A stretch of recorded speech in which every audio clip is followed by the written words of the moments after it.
اعوذ باللہ من الشیطان الرجیم بسم اللہ الرحمن الرحیم الحمد للہ الذی ہدانا لہذا وما كنا لنہتدی لولا ان ہدانا اللہ لقد جاءت رسل ربنا بالحق الصلاة والسلام علی اشرف الانبیاء والمرسلین حبیب الہ العالمین ابی القاسم محمد صلی اللہ علیہ وعلی آلہ الطیبین الطاہرین المعصومین الذین اذهب اللہ عنہم الرجس وطهرهم تطہیرا اللهم صل على محمد وآل محمد واللعنة الدائمة على أعدائهم أجمعين من يوم عداوتهم إلى قيام يوم الدين اما بعد محترم اور مکرم ناظرین کرام السلام علیکم ورحمۃ اللہ وبرکاتہ۔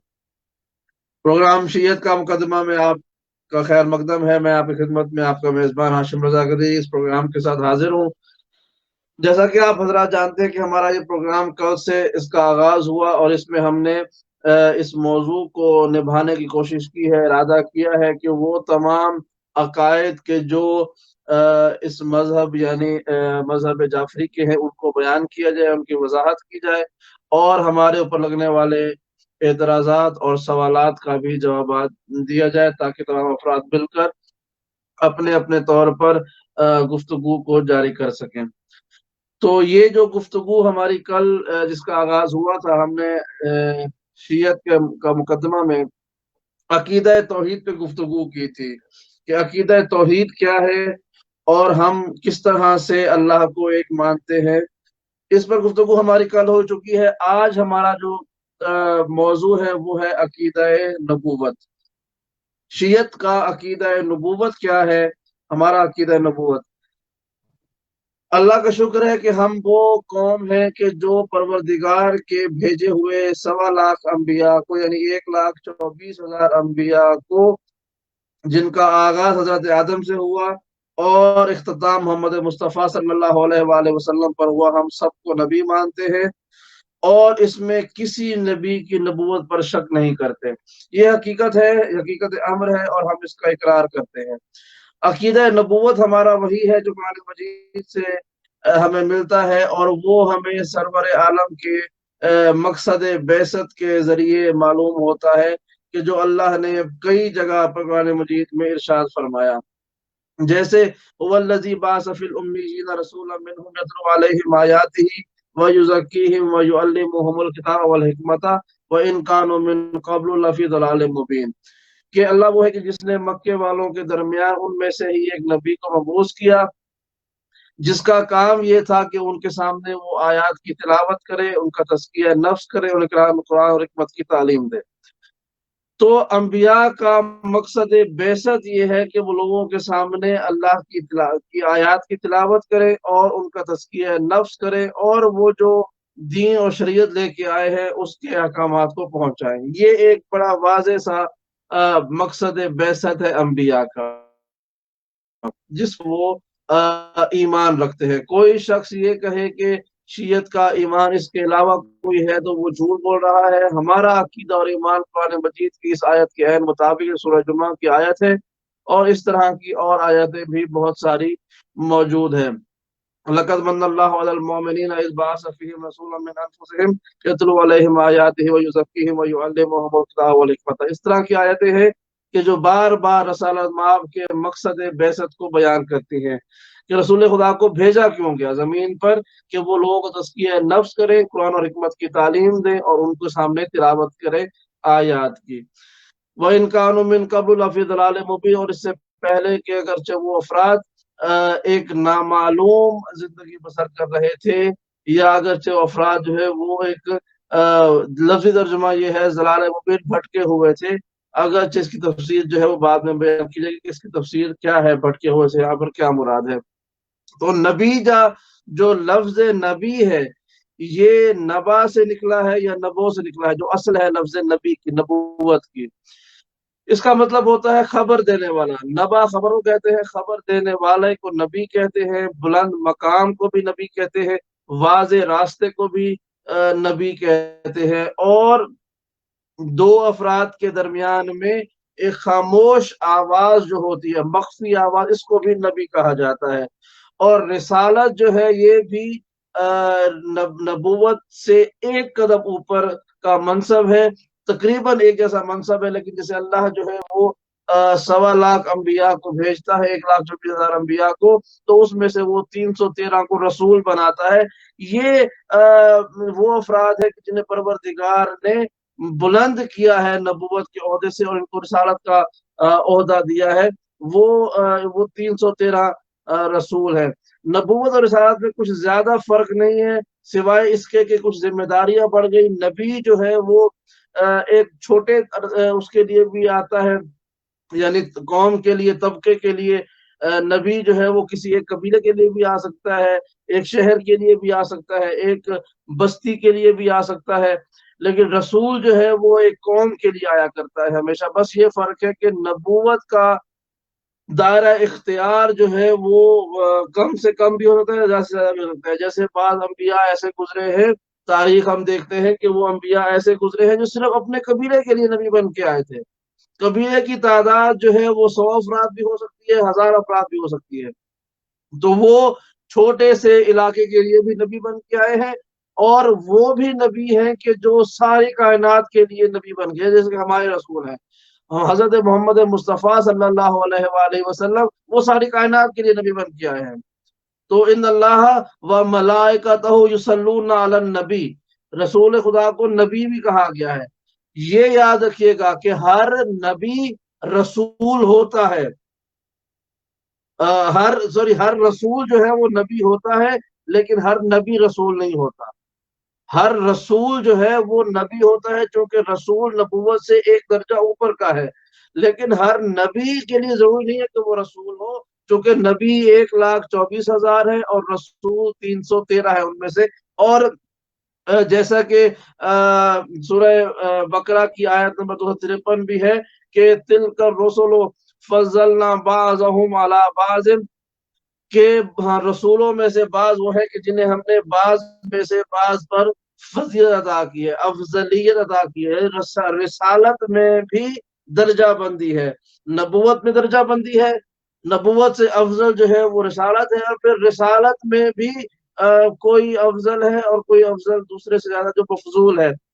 اور وہ جیسے سورہ بقرہ کی آیت ہے جو تیسرے سپارے کی پہلی آیت ہے، سورہ بقرہ کی آیت 253، کہ پروردگار نے فرمایا تلک الرسل فضلنا بعضهم علی بعض منهم من کلم اللہ۔ تو یہ آگے چلتی ہے پوری آیت رسولوں کے بارے میں، کہ جو رسول ہے ان میں سے بعض کو بعض پر افضلیت عطا کی گئی۔ تو یہ یاد رکھیے گا کہ ہمارے یہاں عقیدہ یہی ہے کہ 1,24,000 نبی آئے، ان میں سے 313 رسول ہیں۔ انبیاء میں بھی درجہ بندی ہے اور رسولوں میں بھی درجہ بندی ہے۔ نبی مخصوص علاقے کے لیے بھی ہو سکتا ہے اور ساری کائنات کے لیے بھی ہو سکتا ہے، لیکن یہ ایک درجہ کم ہے منصب رسالت سے۔ ہر رسول جو ہے وہ نبی ہوتا ہے، لیکن ہر نبی رسول نہیں ہوتا۔ لیکن یہ بات یاد رکھیے گا کہ محمد مصطفیٰ صلی اللہ علیہ وآلہ وسلم وہ شخصیت ہے کہ جو بیک وقت نبی بھی ہے، رسول بھی ہے، اور صاحب شریعت بھی ہے، صاحب کتاب بھی ہے۔ پھر رسولوں میں اللہ نے 5 کو اولو العزم بنایا ہے، یعنی یہ ان سارے انبیاء اور رسولوں کے گروہ میں جو سب سے افضل ہے وہ 5 ہے۔ حضرت نوح ہے، حضرت ابراہیم ہے، حضرت موسیٰ، حضرت عیسیٰ، اور ہمارے رسول محمد مصطفیٰ صلی اللہ علیہ وآلہ وسلم۔ یہ 5 رسول جو ہے یہ نبی بھی ہے، رسول بھی ہے، انہیں اولو العزم کہا جاتا ہے کہ یہ تمام افراد سے افضل ہے۔ اور پھر ان 5 میں جو ان کا سید اور سردار ہے وہ ہمارا رسول محمد مصطفیٰ صلی اللہ علیہ وآلہ وسلم ہے۔ تو یہ ہمارے سامنے بالکل واضح بات ہو گئی کہ 1,24,000 انبیاء ہے، ان میں سے جو سب سے افضل، ان میں سے جو افضل ہے وہ رسول ہے، رسولوں میں جو افضل ہے وہ اولو العزم ہے، اور اولو العزم میں جو افضل ہے وہ ہمارے رسول ہے محمد مصطفیٰ صلی اللہ علیہ وآلہ وسلم۔ انبیاء کو بھیجنے کا مقصد جو ہے وہ زمین پر یہی تھا کہ وہ اللہ کے بھیجے ہوئے دین کو لوگوں تک پہنچائے اور ان کے حوالے سے خدمات انجام دے۔ چونکہ پروردگار نے قاعدہ لطف قرار دیا ہے، تفضل کا قاعدہ ہے، وہ یہ ہے کہ جب اللہ نے انسان کو خلق کیا ہے تو اللہ کی ہی ذمہ داری بنتی ہے کہ وہ انسان کو ہدایت دے۔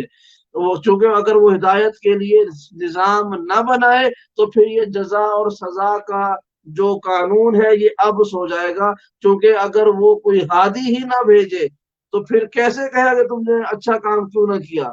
جب اچھا کام بتانے والا ہی کوئی نہ ہو کہ اچھا کیا ہوتا ہے اور برا کیا ہوتا ہے، تو پھر کیسے کہہ سکتے ہیں کہ فلاں نے اچھے کام کیوں نہیں کیے؟ یعنی اگر یہ انبیاء کو اللہ نہ بھیجتا تو پھر جنت اور جہنم کا تصور ہی ختم ہو جاتا۔ پھر یہ جو ہے وہ عقیدہ کہ خدا قیامت کے دن حساب لے، کس چیز کا حساب لے گا؟ جب تک آپ بتائیں گے نہیں کہ اچھا اور برا کیا ہے، پھر حساب کس چیز کا ہوگا؟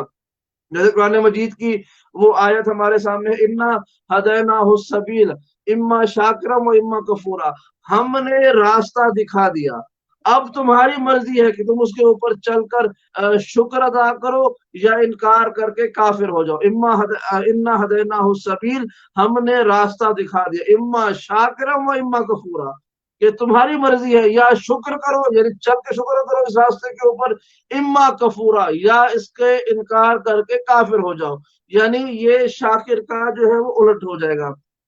تو پروردگار نے اللہ نے جو نظام قائم کیا ہے اپنے عوام کو، اپنے بندوں کو جو ہے وہ کامیابی کی طرف بھیجنے کا، اس کامیابی کے نظام کا جو آغاز ہے وہ حضرت آدم سے کیا جو کہ پہلے نبی تھے، اور جو اس انبیاء میں جو افضل ہے وہ رسول سے افضل، اولو العزم سے افضل محمد مصطفیٰ صلی اللہ علیہ وآلہ وسلم۔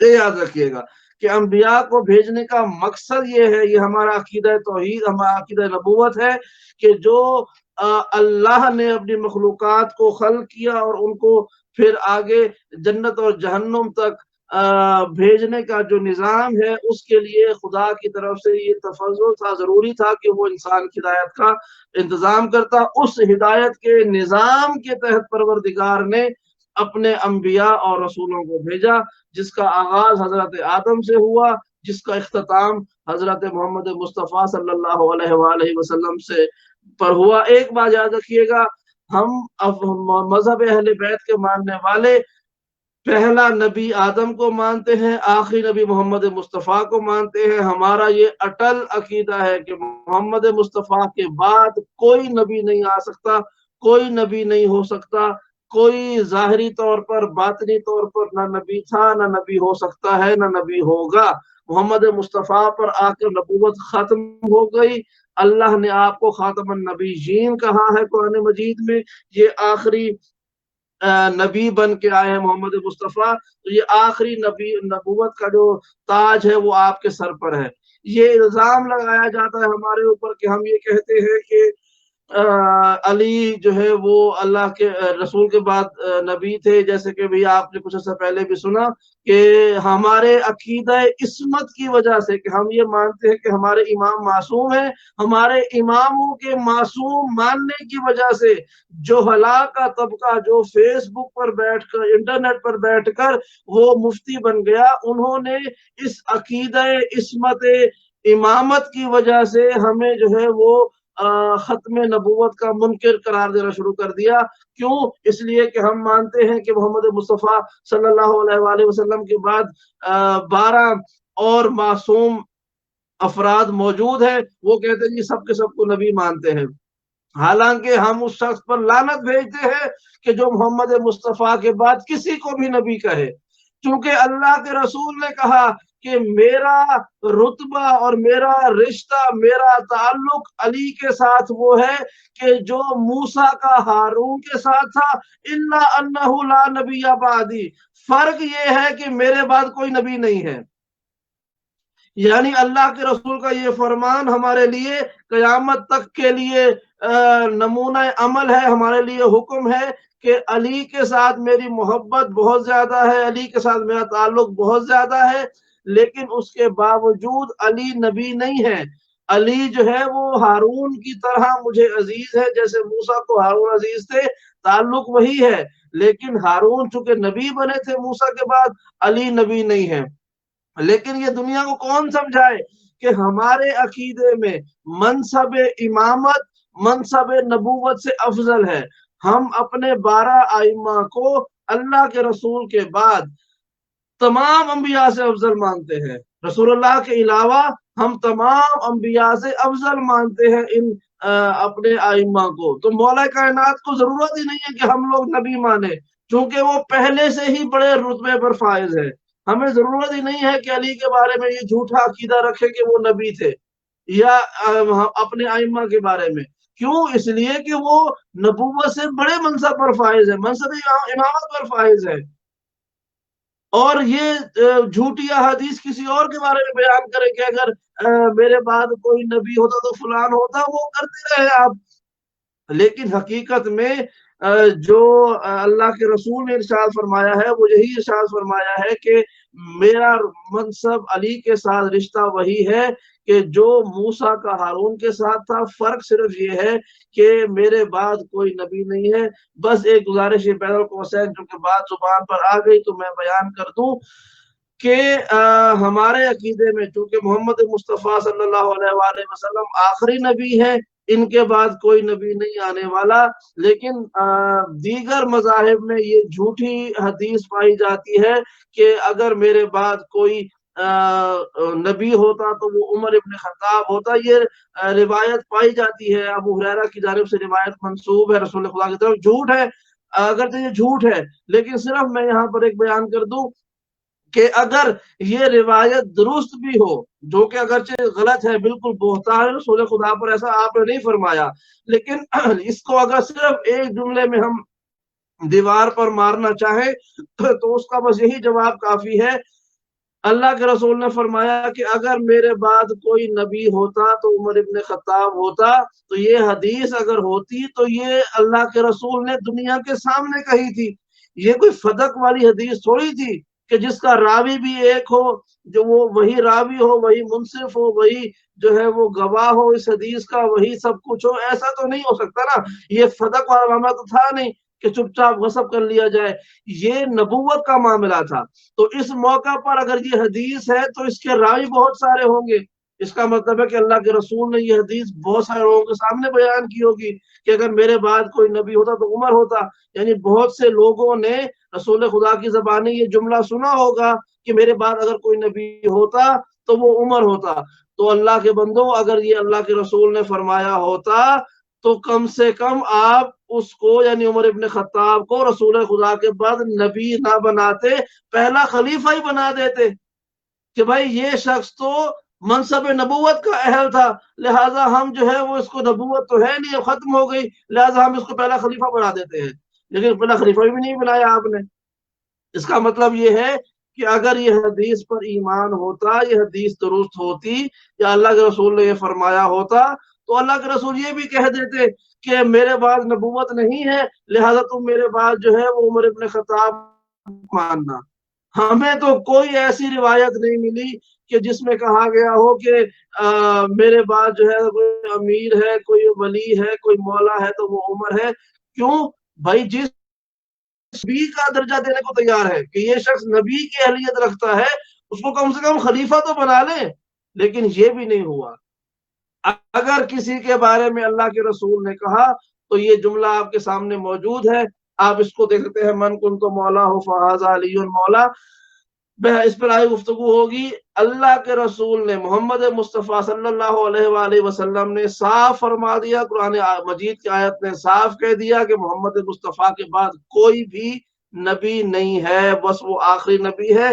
یہی ہمارا عقیدہ ہے کہ سرور عالم کے بعد کوئی نبی نہیں ہے۔ یہ ہمارا عقیدہ نبوت ہے، اس کا خلاصہ میں نے آپ کے سامنے کر دیا۔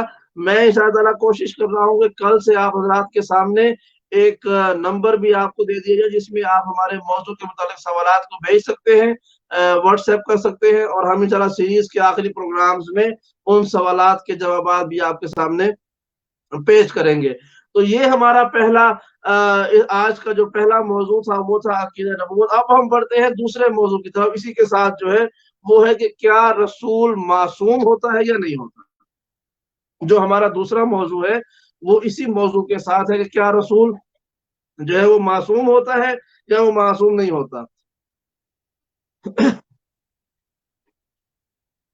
تو اس حوالے سے اگر ہم بات کریں تو ان شاء اللہ تعالیٰ میں یہ گزارش کر دوں کہ ہم اپنے پروگرامز میں یہ چونکہ شیعت کا مقدمہ جو پروگرام ہے یہ سیریز ہے یہ اس لیے بھی ضروری تھی کرنا کہ بہت سے سوالات موجود تھے جو انٹرنیٹ پر چل رہے ہیں. چونکہ جب سے یہ لاک ڈاؤن ہوا پھر فیس بک ہر بچے کے ہاتھ میں آ گئی. اس کا نقصان یہ ہوا کہ ساری رات یہ لوگ بیٹھ کے انڈین فلمیں دیکھتے ہیں, صبح اٹھ کے لکھ دیتے ہیں کہ شیعہ کافر ہے. تو ان لوگوں کی وجہ سے جو ہے وہ ہمارے بہت سے افراد پریشان ہو جاتے ہیں کہ بھائی یہ ہم نے فلاں جگہ پر دیکھا, جھوٹی کتابوں کے حوالے لکھے ہوتے ہیں, اس میں جو ہے وہ اپنے بھی شامل ہے پرائے بھی شامل ہے, عقائد حق کا پر حملے ہو رہے ہیں. لہٰذا ہم نے کہا کہ ایک ایسی ڈاکومنٹری بنا لی جائے جو ہمیشہ کے لیے محفوظ ہو جائے. انشاءاللہ ہم اس میں سوالات کے جوابات بھی شامل ہو جائیں گے.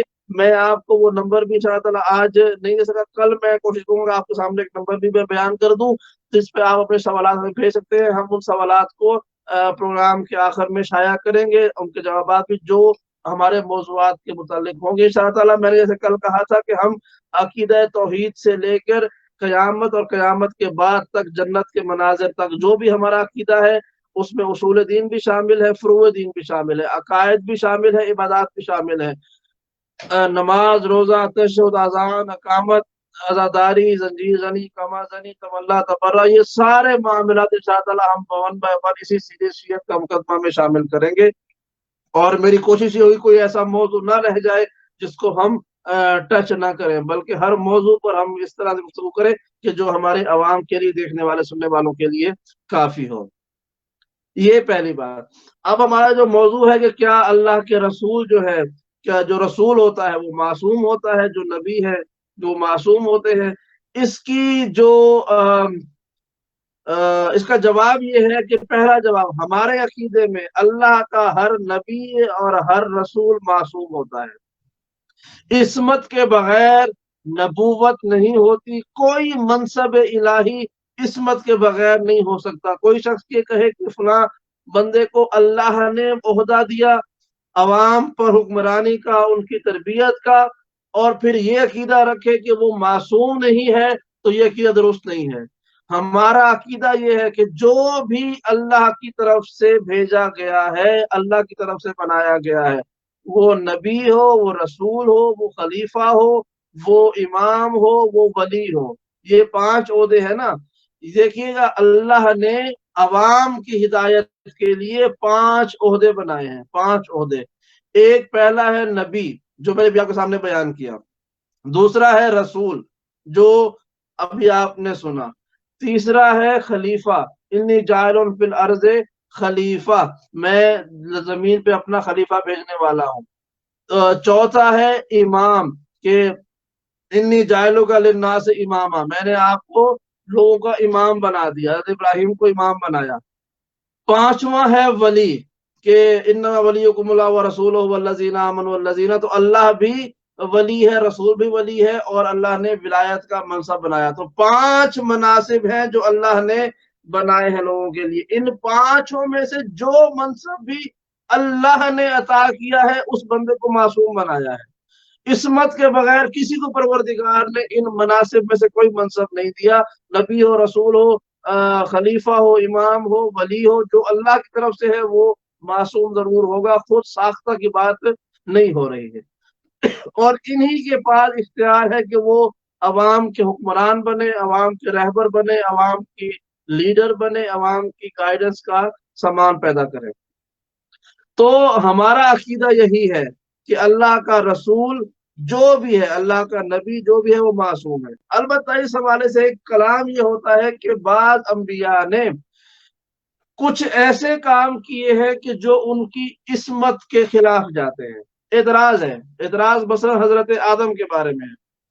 حضرت آدم کے بارے میں جو سب سے بڑا اعتراض ہے وہ یہ ہے کہ حضرت آدم نے جب جنت میں سکونت اختیار کی, اور وہ کتنا معروف ہے کہ جب حضرت آدم کے واقعے سے ہی قرآن مجید کا تقریباً آغاز ہوتا ہے, شروع میں ہی ہے کہ وَإِذْ قُلْنَا لِلْمَلَائِكَةِ اسْجُدُوا لِآدَمَ فَسَجَدُوا إِلَّا إِبْلِيسَ ابا واستكبر وكان من الكافرين، کہ اللہ کہہ رہا ہے جب ہم نے فرشتوں سے کہا کہ سجدہ کرو آدم کو، انہوں نے سجدہ کیا سوائے ابلیس کے، اکڑ گیا اور وہ کافروں میں سے ہو گیا۔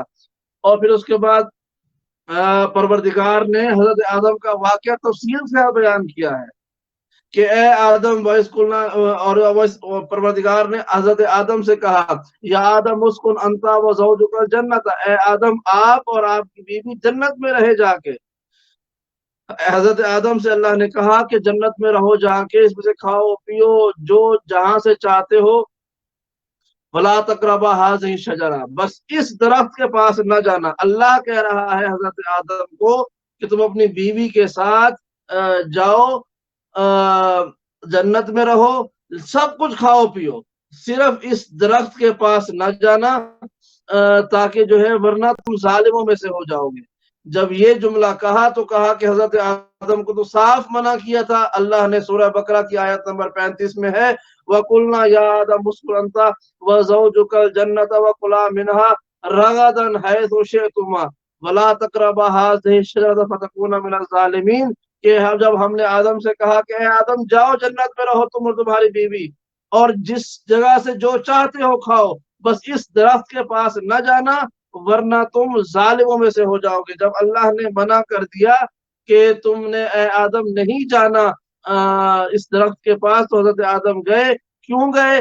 قرآن مجید کے لفظ ہے فَأَزَلَّهُمَا الشَّيْطَانُ عَنْهَا، کہ شیطان نے ان کو ورغلا دیا اور ان کو نکلوا دیا جنت سے۔ اب لوگ یہ کہتے ہیں کہ یہ جو شیطان کا ورغلانا ہے، یا حضرت آدم نے وہ جو پھل کھا لیا تھا جس سے منع کیا گیا تھا، یہ حضرت آدم نے نعوذ باللہ گناہ کیا، جس کے بارے میں گفتگو ہو بھی رہی ہے۔ بہت سے افراد اپنی طرف سے اس پر جو ہے وہ علمی بحثیں کر رہے ہیں، حضرت آدم کی عصمت پر حملہ کر رہے ہیں، اور اہل تشیع میں سے ہی بعض افراد کا وہ کلام آپ نے بھی سنا ہوگا جب انہوں نے کہا کہ شیعہ علماء نے اجتہاد کیا ہے نص قرآنی کے خلاف، اور یہ کہا ہے کہ اللہ کہہ رہا ہے کہ آدم نے غلطی کی نعوذ باللہ، اور شیعہ علماء کہتے ہیں کہ آدم نے غلطی نہیں کی۔ ٹھیک ہے، یہ قرآن مجید کے حوالے سے بحث ہو رہی ہے۔ ہمارا عقیدہ اس حوالے سے یہ ہے کہ نبی معصوم ہوتا ہے، نبی ہرگز غلطی نہیں کرتا۔ حضرت آدم کا جو معاملہ ہے وہ بڑا سادہ سا ہے۔ حضرت آدم کے معاملے میں پروردگار نے حضرت آدم سے کہا تھا کہ تم نے یہاں پر رہنا ہے، کھانا پینا ہے اور اپنی بیوی کے ساتھ، لیکن اس درخت کے پاس نہیں جانا۔ یہ بڑی غور سے سننے والی بات ہے تاکہ ہمارے ذہنوں میں محفوظ رہ جائے۔ حضرت آدم کو، اور پھر شیطان نے کہا کہ شیطان نے ورغلایا ان کو، شیطان نے ان کو ورغلا دیا جس چیز سے اللہ نے منع کیا تھا، وَأَخْرَجَهُمَا مِمَّا كَانَ فِيهِ، اور جس میں وہ رہتے تھے وہاں سے نکلوا دیا، یعنی وہ جو جنت تھی اس سے نکلوا دیا۔ تو یہ حضرت آدم کے بارے میں عقیدہ رکھا جاتا ہے کہ ان کو چونکہ شیطان نے ورغلایا اس لیے شیطان حضرت آدم سے نکل گئے۔ پہلی بات تو یہ ہے کہ حضرت آدم کی تخلیق جنت کے لیے نہیں ہوئی تھی، یہ ذہن میں رکھیے۔ حضرت آدم کی تخلیق ہی زمین کے لیے ہوئی تھی۔ پروردگار نے سب سے پہلے یہ جملہ کہا تھا فرشتوں سے کہ انی جاعل فی الارض خلیفہ، کہ اے فرشتوں یاد رکھو میں زمین پر اپنا خلیفہ بھیجنے والا ہوں۔ وَإِذْ قَالَ رَبُّكَ لِلْمَلَائِكَةِ إِنِّي جَاعِلٌ فِي الْأَرْضِ خَلِيفَةً، جب اللہ نے کہا فرشتوں سے کہ میں زمین پہ اپنا خلیفہ بھیجنے والا ہوں، تو اس کے بعد فرشتوں نے کیا کہا؟ قَالُوا أَتَجْعَلُ فِيهَا مَن يُفْسِدُ فِيهَا وَيَسْفِكُ الدِّمَاءَ وَنَحْنُ نُسَبِّحُ بِحَمْدِكَ وَنُقَدِّسُ لَكَ، کہ اے پروردگار تو زمین پہ اسے بھیج رہا ہے جو وہاں پہ خون ریزی کرے گا، قتل و غارت کرے گا، جبکہ ہم تو تیری تسبیح کرتے ہیں۔ قال انی اعلم ما لا تعلمون، فرمایا اللہ نے کہ جو میں جانتا ہوں وہ تم نہیں جانتے۔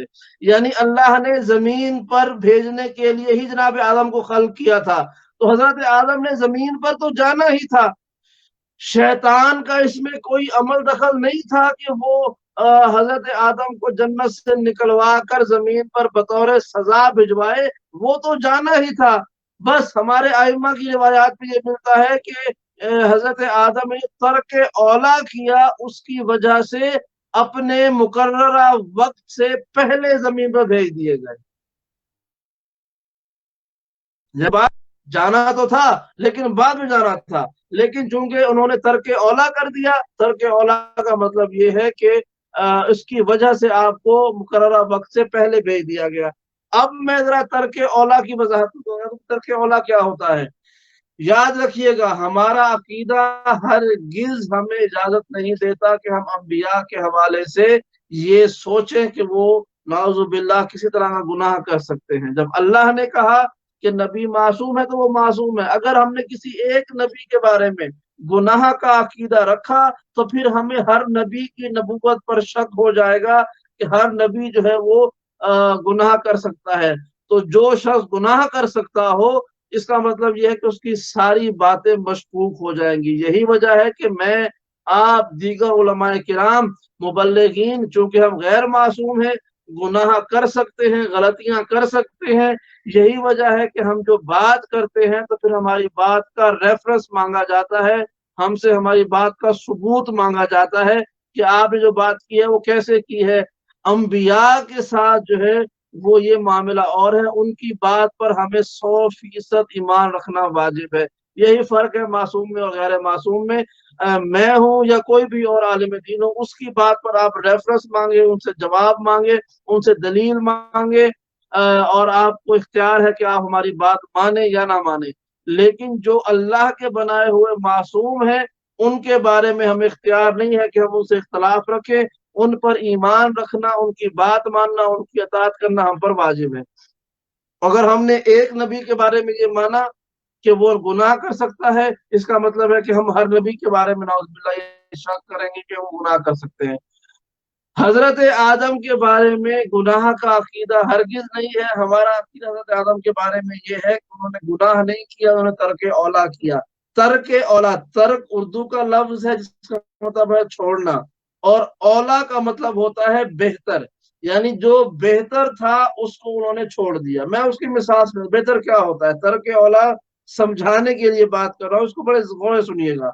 میں یہ پروگرام کر رہا ہوں آپ کے سامنے، شیعت کا مقدمہ، آپ لوگ مجھے جانتے ہیں، سنتے ہیں، کچھ عرصے سے آپ مجھے اس پیج پر دیکھ بھی رہے ہیں۔ شیعت کا مقدمہ گفتگو کر رہا ہوں، عقائد کے حوالے سے عقائد کا بیان کر رہا ہوں۔ اس کے لیے میں یہ لباس جو ہے، جو میں نجف اشرف سے پہنتا ہوں، یہ جو ایک نشانی ہے عالم دین کی، یہ لباس پہنتا ہوں۔ مثال دے رہا ہوں، تو اگر اسی پروگرام میں میں پینٹ شرٹ پہن کے بیٹھ جاؤں، ایک ٹی شرٹ پہن لوں ہاف بازو والی، اور ساتھ مجھے جینز پہن لوں، ٹھیک ہے، اور میں یہاں پر بیٹھنے کی بجائے چلتے پھرتے ہوئے پروگرام کروں، تو پروگرام تو ہو جائے گا، پروگرام یہی ہوگا، باتیں یہی ہوں گی، میں بھی یہی ہوں گا، جو بات کر رہا ہوں ویسے ہی کروں گا، لیکن سب کہیں گے کہ بھائی اس سے بہتر یہ تھا کہ آپ آرام سے بیٹھتے، اچھا لباس پہنتے اور اطمینان سے پروگرام کرتے۔ یہ کیا کہ آپ ٹی شرٹ پہن کے سڑک پہ چل رہے ہیں اور ساتھ میں پروگرام بھی کر رہے ہیں، ڈسٹربنس بھی ہو رہی ہے۔ آپ آرام سے بیٹھتے جگہ پر، وہاں بیٹھ کے پروگرام کرتے۔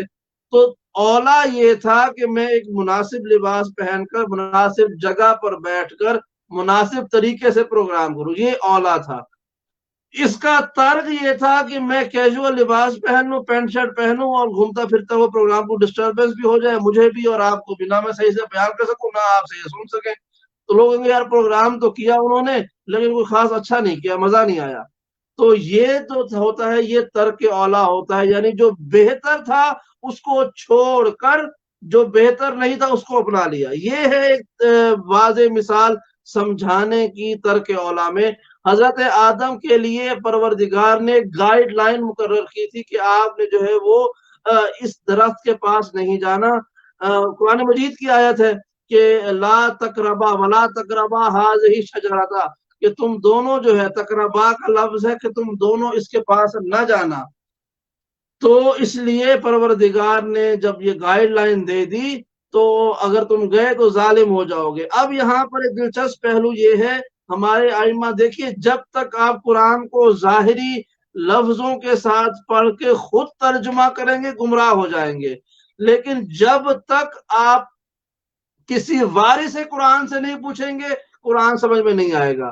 قرآن کو سمجھنے کے لیے وارثان قرآن کی طرف رجوع کرنا ضروری ہے۔ ہمارے چھٹے امام حضرت امام جعفر صادق رضی اللہ والسلام سے یہ سوال کیا گیا کہ حضرت آدم نے اور حضرت حوا نے جو شجرہ درخت کھایا تھا یہ گناہ کیا، تو آپ نے فرمایا گناہ نہیں کیا بلکہ ترک اولا کیا، انہوں نے اولا کو ترک کر دیا۔ پھر پوچھا گیا کہ قرآن مجید میں یہ لفظ ہے کہ وَأَزَلَّهُمُ الشَّيْطَانُ عَنْهَا، کہ پروردگار شیطان نے جو ہے وہ ان دونوں کو گمراہ کر دیا، ان دونوں کو گمراہ کیا شیطان نے۔ تو اس کے بعد جو ہے وہ امام نے فرمایا کہ ان دونوں کو شیطان نے گمراہ نہیں کیا بلکہ حضرت حوا کے بارے میں فرمایا کہ ان کو جو ہے وہ شیطان نے گمراہ کیا۔ حضرت حوا چونکہ معصومہ نہیں تھی، وہ جو ہے اللہ کی نبی نہیں تھی، معصوم نہیں تھی، ان کے گمراہی کے امکان موجود تھے۔ اب ہمارا عقیدہ یہ ہے کہ اگر یہاں پہ جو لفظ فَأَزَلَّهُمَا ہے کہ ان دونوں کو، لفظ قرآن میں ہے کہ ان دونوں کو اللہ نے جو ہے وہ شیطان نے جو ہے گمراہ کیا، تو یہاں پہ دونوں کا لفظ ہے، امام فرما رہے ہیں کہ حضرت حوا کو کیا۔ اس کا کیا جواب ہے؟ اس کا جواب بڑا واضح سا ہے کہ دیکھیے ایک معصوم کے پاس شیطان نہیں آ سکتا، گمراہ نہیں کر سکتا۔ ہمارے سامنے واضح ہے کہ شیطان نے کوشش کی جناب آدم کو گمراہ کرنے کی، کوشش کی جناب ابراہیم کو گمراہ کرنے کی، لیکن وہ گمراہ نہ کر سکا تو ان کی بیویوں کے پاس چلا گیا۔ نبی کی بیوی کو شیطان جو ہے وہ بڑی آسانی سے گمراہ کر دیتا ہے۔ ہم نے دیکھا ہے یہ منظر کہ نبی کی بیویاں جو ہوتی ہیں، حضرت آدم کی بیوی کے بارے میں بھی یہی کہہ سکتے ہیں کہ شیطان نے گمراہ کیا، حضرت نوح کی بیوی کو گمراہ کیا، اور حضرت لوط کی بیوی کو گمراہ کیا۔ حضرت ابراہیم کی بیوی کو گمراہ کرنے کے لیے گیا، جب وہ حضرت ابراہیم حضرت اسماعیل کو ذبح کرنے جا رہے تھے تو وہ گیا گمراہ کرنے کے لیے۔ تو انبیاء کو گمراہ نہیں کرتا شیطان، انبیاء کی بیویوں کو گمراہ کرتا ہے اور اس میں کامیاب بھی ہو جاتا ہے۔ ایسا کامیاب ہوتا ہے کہ وہی نبی کی بیویاں نبی کے دین کے خلاف چلی جاتی ہیں، نبی کے دین کے محافظوں سے لڑنے آ جاتی ہیں، نبی کے دین میں تحریف کر دیتی ہیں۔ حضرت لوط کی بیوی کو دیکھیں، اپنے ہی شوہر کے خلاف جو سازش کر دی۔ حضرت آدم کے حوالے سے یہ عقیدہ جو بھی آپ نے سنا، اس کی مثال میں بیان کر دوں اور پھر آگے چلتا ہوں، چونکہ آج کا موضوع تھوڑا طویل ہے، میں چاہتا جلدی جلدی بیان کر دوں۔ حضرت حوا کو شیطان نے گمراہ کیا، یعنی گمراہ سے بہکاوے میں لے آیا کہ آپ جائیں اس درخت کے پاس۔ بعض روایات میں یہ ہے کہ شیطان فرشتہ بن کر آیا، فرشتہ بن کر آیا، اور عصمت انبیاء جو ہے وہ کلام ہے باقی شریف کرشی کا لکھی ہوئی کتاب ہے، اس میں آپ مراجعہ کریں تو آپ کو معلوم ہوگا کس طرح سے شیطان نے جو ہے وہ ایک فرشتے کا روپ دھارا، حضرت حوا کے پاس گیا اور جھوٹ بولا۔ حضرت حوا کو جھوٹ بول کر کہا کہ اللہ نے اپنا وہ حکم واپس لے لیا ہے، وہ جو آپ کو حکم دیا تھا کہ آپ نے یہ درخت کا پھل نہیں کھانا، وہ اللہ نے حکم واپس لے لیا ہے، آپ جائیں اور یہ پھل کھا لیں۔ حضرت حوا نے وہ پھل کھا لیا، حضرت آدم نے نہیں کھایا تھا۔ حضرت آدم نے ترک اولا کی کہ آپ نے حضرت حوا کو منع نہیں کیا، حضرت حوا نے جا کے وہ پھل کھا لیا۔ اب یہاں پر یہ ہے کہ جب پھل حضرت حوا نے کھایا تو اللہ نے ان دونوں کے بارے میں کیوں کہا کہ شیطان نے ان دونوں کو برگلا دیا؟ پھل تو ایک نے کھایا تھا، تو پھر پروردگار نے دونوں کے بارے میں کیوں کہا؟ تو اس کی مثال بھی میں سمجھا دوں۔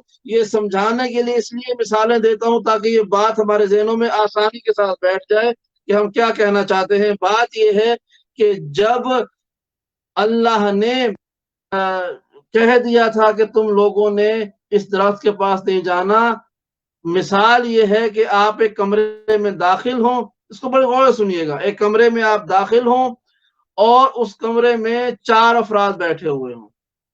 آپ کمرے میں داخل ہوں، 4 افراد بیٹھے ہوئے ہوں اور کمرے میں سگریٹ کا دھواں پھیلا ہوا ہو، سگریٹ کا دھواں پھیلا ہوا ہو۔ آپ کیا کریں گے؟ آپ دھوئیں کی وجہ سے کمرے سے باہر آ جائیں گے، باہر آئیں گے تو آپ سے کوئی پوچھے گا کہ بھائی آپ کمرے میں کیوں نہیں گئے، آپ کہیں گے کہ بھائی وہ لوگ سگریٹ پی رہے ہیں۔ اچھا، یہ ایک جنرل سی بات ہے نا کہ آپ کمرے میں داخل ہو، چار افراد بیٹھے ہوئے ہو، سگریٹ کا دھواں پھیلا ہوا ہو، اور آپ واپس آگے کہیں کہ بھائی وہ لوگ سگریٹ پی رہے ہیں، تو سننے والا یہ کہے گا کہ وہ چاروں سگریٹ پی رہے ہیں۔ لیکن جب تحقیق کریں گے تو معلوم ہوا کہ ان میں سے دو سگریٹ پی رہے تھے، دو سگریٹ نہیں پی رہے تھے، لیکن ماحول ایسا بنا ہوا تھا کہ بتانے والے نے یہی بتایا کہ وہ سب کے سب سگریٹ پی رہے تھے۔ بالکل یہی بات حضرت آدم اور حضرت حوا کے واقعے کو سمجھانے کے لیے ہے کہ اگرچہ شیطان کے پاس یہ صلاحیت نہیں ہے کہ وہ کسی معصوم کو برگلا سکے، لیکن معصوم کے ساتھ رہنے والی اس خاتون کو جب ورگلایا تو چونکہ حضرت آدم کا دار و مدار انحصار حضرت حوا پر، حضرت حوا کا انحصار حضرت آدم پر، اس لیے پروردگار نے جب لوگوں کو بتایا انسانوں کو تو یہ بات تفصیل سے بتائی، اس طرح سے بتائی کہ دیکھو شیطان نے ان کو ورگلا دیا، حالانکہ ورگلایا صرف ایک حضرت حوا کو تھا۔ تو یہ جو ترک اولا کیا حضرت آدم نے، وہ ترک اولا یہ تھا کہ اللہ نے کہا تھا شجرے کے پاس نہ جانا، تو حضرت آدم بھی اگر شجرے کے پاس گئے ہوں، جو اس کی دوسری تفسیر ہے کہ وہ بھی گئے ہوں، تو وہ ترک اولا وہ گائیڈ لائن تھی، وہ کوئی حرام نہیں قرار دیا تھا پروردگار نے ان کے اوپر۔ وہ اس درخت کے پاس جانا حضرت آدم کے اوپر حرام نہیں تھا، ایک گائیڈ لائن تھی کہ آپ یہ نہ کریں۔ حضرت آدم نے وہ کیا اگر، تو وہ ترک اولا تھا، جو بہتر تھا اس کو چھوڑ دیا، یعنی بہتر یہ تھا کہ وہ وہاں نہ جاتے، لیکن جو بہتر تھا اس کو آپ نے چھوڑ دیا، جس کی وجہ سے آپ کو مقررہ وقت سے پہلے زمین پر بھیج دیا گیا۔ واضح سی بات ہوگی۔ اور جو دوسرا الزام ہے وہ ہے حضرت ابراہیم کے حوالے سے۔ حضرت ابراہیم نے جو ہے وہ جب ان کے بارے میں قرآن مجید میں ملتا ہے کہ آپ بیمار نہیں تھے، آپ نے کہا میں بیمار ہوں، جس دن آپ نے بتوں کو توڑنا تھا۔ حضرت ابراہیم کا واقعہ سب کو پتا ہے، میں اس لیے اشارہ در بیان کرتا ہوں کہ سب لوگ جا رہے تھے میلے میں، حضرت ابراہیم نے کہا کہ میں بیمار ہوں، میں نہیں جاؤں گا، حالانکہ بیمار نہیں تھے آپ نے فرمایا کہ میں بیمار ہوں تاکہ سب لوگ چلے جائیں اور میں بتوں کو توڑ سکوں، بت شکنی کر سکوں۔ تو سب لوگ چلے گئے میلے میں، شہر سے دور، ابراہیم اکیلے تھے تو انہوں نے بتوں کو توڑ دیا۔ لوگ کہتے ہیں کہ نبی اگر معصوم ہوتا ہے تو پھر ابراہیم نے جھوٹ کیوں بولا؟ نبی معصوم جھوٹ نہیں بولتا، حضرت ابراہیم نے نعوذ باللہ جو جھوٹ بولا ہے اس کا مطلب یہ ہے کہ نبی معصوم نہیں ہوتا، یہ ایک اعتراض ہے۔ تو بھائی یہ دوسرا اعتراض یہ ہے کہ وہ آپ کی بیوی تھی، جب سوال کیا گیا کہ آپ کے پاس کون ہے تو آپ نے کہا کہ یہ میری بہن ہے، حالانکہ وہ آپ کی بیوی تھی۔ تو یہ بھی کہا گیا کہ آپ نے جھوٹ بولا، اپنی بیوی کو اپنی بہن کہہ دیا۔ تو بھائی اس کا مطلب یہ ہے کہ کوئی نہ کوئی ایسا عقیدہ ہوگا کہ جو یہ بیان کرے گا کہ ہر درست بات نہ کہنا جھوٹ نہیں ہوتا، بلکہ آپ موقع کی مناسبت سے اپنی جان، مال، عزت، آبرو اور عقیدے کو بچانے کے لیے آپ جھوٹ سے کام لے سکتے ہیں۔ اس کو یوں کہا جائے کہ آپ سچ نہ بیان کریں تو کوئی حرج نہیں ہے۔ اس کو ہماری زبان میں تقیہ کہا جاتا ہے۔ حضرت ابراہیم نے جھوٹ نہیں بولا بلکہ بت شکنی کرنے کے لیے آپ نے تقیہ سے کام لیا، اور اپنے حرم کی جان اور عزت کو بچانے کے لیے آپ نے وہاں پر سچ نہیں بتایا کہ یہ کون ہے، بلکہ آپ نے فرمایا کہ یہ میری بہن ہے۔ تو حضرت ابراہیم کے حوالے سے بھی یہ جو آپ کا جملہ ہے، یہ کہنا، یہ تقیہ جو ہمارا عقیدہ ہے، یہ تقیہ کی ایک قسم ہے۔ میں انشاءاللہ اس حوالے سے جب تقیہ میں بات ہوگی تب تفصیلی بات بھی کروں گا کہ تقیہ ہمارے نزدیک کیا ہے اور ہم تقیہ کیوں کرتے ہیں، اس کے دلائل قرآن سے کیا ہے، حدیث سے کیا ہے۔ حضرت ابراہیم نے جو کیا وہ تقیہ تھا، حضرت آدم نے جو کیا وہ ترک اولا تھا۔ نبی ہمارا جو ہے وہ ہرگز گناہ نہیں کرتا۔ اب ہم چلتے ہیں اپنے آج کے اس تیسرے موضوع کی طرف۔ اسی موضوع کے اندر سے مربوط جو ہے وہ موضوع ہے کہ کیا ہمارے نبی 40 سال کے بعد نبی بنے۔ ہمارا جو سوال ہے آج کا، جو تیسرا سوال ہے ہمارے عقیدے میں، چونکہ ہمارے برادران اہل سنت کا یہ عقیدہ ہے کہ نبی جو ہے وہ 40 سال کے بعد نبی بنے. ہمارے رسول کی بات کر رہا ہوں. ہمارے رسول 40 سال کے بعد نبی بنے. یہ عقیدہ ہے اہل سنت برادران کا. اور کیا ہمارا بھی یہی عقیدہ ہے؟ یہ اعتراض، یہ سوال، اس کا میں جواب دے دوں. بات یہ ہے کہ ہمارے عقیدے میں نبی جو ہے وہ پہلے دن سے نبی ہوتا ہے. نبی کی نبوت کا کوئی وقت نہیں ہوتا کہ اس وقت یہ نبی ہے اور اس وقت یہ نبی نہیں ہے. ہمارا عقیدہ یہ ہے مذہب اہل بیت کے ماننے والوں کا کہ نبی ہمیشہ نبی ہوتا ہے. جب وہ زمین پر آتا ہے وہ نبی ہوتا ہے. اور اس کی جو دلیل ہے قرآن مجید کی زبانی وہ بھی سن لیجئے. ہم یہ عقیدہ کیوں رکھتے ہیں کہ نبی جو ہے وہ ہمیشہ نبی ہوتا ہے؟ نبی ظاہری طور پر زمان اور مکان کے حوالے سے بدلتا نہیں ہے. وہ اس لیے کہ قرآن مجید میں پروردگار نے ارشاد فرمایا وَإِذْ أَخَذَ اللَّهُ مِيثَاقَ النَّبِيِّينَ لَمَا آتَيْتُكُم مِّن كِتَابٍ وَحِكْمَةٍ ثُمَّ جَاءَكُمْ رَسُولٌ مُصَدِّقٌ لِمَا مَعَكُمْ لَتُؤْمِنُنَّ بِهِ وَلَتَنصُرُنَّهُ.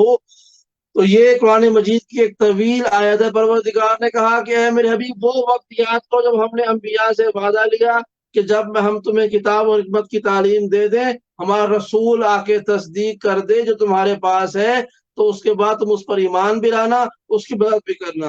یعنی اللہ نے انبیاء سے تو ہمارے یعنی زمین کی تخلیق سے پہلے کا وعدہ لے لیا. عالم ارواح میں ہی پروردگار نے انبیاء کو نبی بنا دیا تھا. قرآن مجید کی آیت ہے، یہ میرا کلام نہیں ہے، قرآن مجید کی آیت ہے کہ پروردگار نے فرمایا کہ وَإِذْ أَخَذَ اللَّهُ مِيثَاقَ النَّبِيِّينَ، اے میرے حبیب وہ وقت یاد کرو کہ جب ہم نے انبیاء سے میثاق لیا. یہ جو ہے سورہ آل عمران کی آیت نمبر 81 ہے، 81. سورہ آل عمران آیت نمبر 81. وَإِذْ أَخَذَ اللَّهُ مِيثَاقَ النَّبِيِّينَ لَمَا آتَيْتُكُم مِّن كِتَابٍ وَحِكْمَةٍ ثُمَّ جَاءَكُمْ رَسُولٌ مُصَدِّقٌ لِمَا مَعَكُمْ لَتُؤْمِنُنَّ بِهِ وَلَتَنصُرُنَّهُ قَالَ أَأَقْرَرْتُمْ وَأَخَذْتُمْ عَلَىٰ ذَٰلِكُمْ إِصْرِي قَالُوا أَقْرَرْنَا قَالَ فَاشْهَدُوا وَأَنَا مَعَكُمْ مِنَ الشَّاهِدِينَ. تو یہ تو سورہ آل عمران کی آیت نمبر 81 میں موجود ہے. پروردگار کہہ رہا ہے کہ میں نے ابھی عالم ارواح تھا جب میں نے سارے انبیاء سے میثاق لے لیا تھا کہ جب میرا رسول آئے گا وہ تمہاری نبوت کی تصدیق کرے گا. تو دنیا والوں وہ اللہ کہہ رہا ہے کہ میں نے انبیاء کو عالم ارواح میں نبی بنا دیا تھا. اور ہمارے لوگ یہ کلمہ پڑھنے والے لوگ یہ کہتے ہیں کہ رسول 40 سال کے بعد نبی بنا. یعنی قرآن کی کتنی مخالفت ہے یا قرآن سے کتنی جہالت ہے، ان کو علم ہی نہیں ہے کہ قرآن مجید کیا کہہ رہا ہے انبیاء کے حوالے سے. پروردگار کہہ رہا ہے کہ میں نے عالم ارواح میں ہی ان تمام گروہ انبیاء سے وعدہ لے لیا تھا، میثاق لے لیا تھا.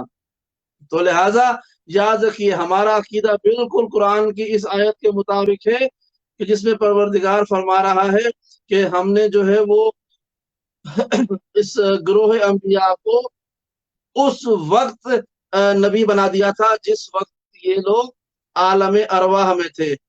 یہ عالم ارواح میں تھے، ہم نے ان کو نبی بنا دیا تھا. ہمارا عقیدہ یہی ہے. اور اس کے بعد جو شخص یہ عقیدہ رکھے کہ اللہ کے رسول 40 سال کے بعد نبی بنتا ہے وہ قرآن کا مخالف ہے. ورقہ بن نوفل جو بچپن میں ہمیں پڑھایا گیا، جو عقیدہ جو ہے وہ تمام اہل سنت برادران کا ہے، وہ یہی ہے کہ اللہ کے رسول جو ہے وہ تجارت کے سفر پر تھے، حضرت ابو طالب کے ساتھ تھے. تو ورقہ بن نوفل نامی ایک عیسائی جو کہ حضرت خدیجہ کا چچا داد بھائی تھا، کزن تھا، اس نے حضرت رسول خدا کو دیکھا اور اس نے کہا کہ اے ابو طالب آپ کا بھتیجا تو نبی ہے. تو حضرت ابو طالب جو رسول خدا جو ہے وہ گھبرا گئے یہ سن کے. تو یہ سب باتیں جو ہے یہ جھوٹی باتیں ہیں، اس کا کوئی تعلق نہیں حقیقت کے ساتھ. اللہ کے رسول کو پتا تھا میں نبی ہوں. ہر نبی اپنے وقت کے ساتھ ہی نبی ہوتا ہے، اس میں جو ہے وہ کوئی دوسرا قول نہیں ہے. یہ ہمارا عقیدہ قرآن کے مطابق ہے. قرآن کے مطابق جو میں نے پہلی آیت پڑھی سورہ آل عمران کی 81۔ اور اب آپ سن لیجئے جو ہے وہ حضرت عیسیٰ کے بارے میں سورہ مریم کی آیت نمبر 30، کہ جب 3 دن حضرت مریم حضرت عیسیٰ کو لانے کے بعد اللہ کے حکم سے خاموش رہی، آپ نے کلام نہ کیا، اور یہودی آگے پوچھتے تھے کہ مریم تو یہ بچہ کہاں سے لے کے آئی ہے؟ حضرت مریم چونکہ بغیر شوہر کے بچہ پیدا کر کے آئی تھی، تو کہا کہ مریم نہ تیری ماں ایسی نہ تیرا باپ ایسا، تو یہ بچہ کہاں سے لے کے آئی ہے؟ تو اس وقت حضرت مریم خاموش رہی۔ آپ نے جو ہے وہ اشارہ کیا گہوارے میں موجود اپنے بچے کی طرف کہ اے دنیا والوں، مجھ سے نہ پوچھو، اس بچے سے سوال کرو۔ تو حضرت عیسیٰ نے گہوارے میں 3 دن کا حضرت عیسیٰ کا وجود تھا، 3 دن کی عمر تھی ظاہری، یا 2 دن کی یا 1 دن کی، یعنی 3 دنوں میں کسی 1 دن کی بات ہے۔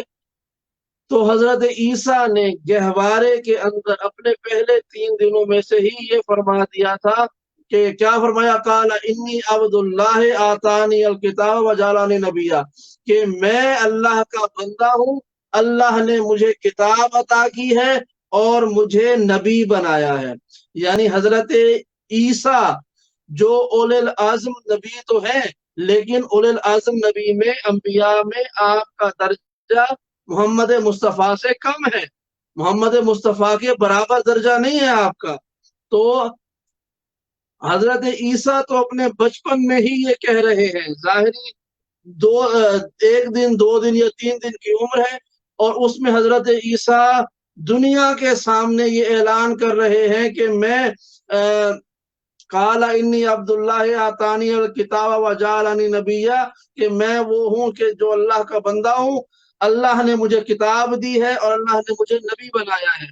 پھر اس کے بعد فرمایا کہ وجعلنی مبارکا اینما کنت، تو میں جہاں بھی ہوں میں برکت والا ہوں گا، واوصانی بالصلاۃ والزکوٰۃ ما دمت حیا، میں جب تک زندہ ہوں مجھے وصیت کی گئی ہے نماز کی اور زکوٰۃ کی۔ اور آگے فرمایا تو حضرت عیسیٰ تو 3 دن میں ہوتے ہوئے بھی اعلان کر رہے ہیں کہ میں نبی ہوں، اور جو عیسیٰ کا سردار ہے اسے 40 سال تک علم ہی نہ ہو کہ میں نبی ہوں، اور ایک عیسائی کہے کہ آپ نبی ہیں۔ یہ عقیدہ سوائے ٹام اینڈ جیری کے کچھ بھی نہیں ہے، یہ عقیدہ ایک پنک پینتھر کا عقیدہ ہے، یہ عقیدہ ایک مضحکہ کا خیز عقیدہ ہے۔ کوئی اگر یہ بیان کرے تو لوگ ہنسیں گے اس کو سن کے، کہ جو کمتر نبی ہے وہ تو 2 دن میں نبی بن گیا، لیکن جو سردار ہے انبیاء کا وہ 40 سال تک اپنی ہی نبوت سے بے علم رہا۔ تو یہ عقیدہ ہمارا نہیں ہو سکتا، ہم یہ عقیدہ نہیں مانتے اور نہ ہی اس عقیدے کی تائید کرتے ہیں، ہرگز اس کو عقیدہ برحق نہیں مانتے۔ ہمارا عقیدہ یہی ہے کہ جو اللہ نے قرآن مجید میں ارشاد فرمایا کہ تمام گروہ انبیاء ایک جگہ پر موجود تھا، اللہ ان کو نبوت دے رہا تھا لیکن اپنے رسول کی تصدیق کے بعد۔ تو محمد مصطفیٰ وہ ہے کہ جو انبیاء کی تصدیق کے ساتھ جب تک وہ تصدیق نہ کرے نبی نہیں بنتا۔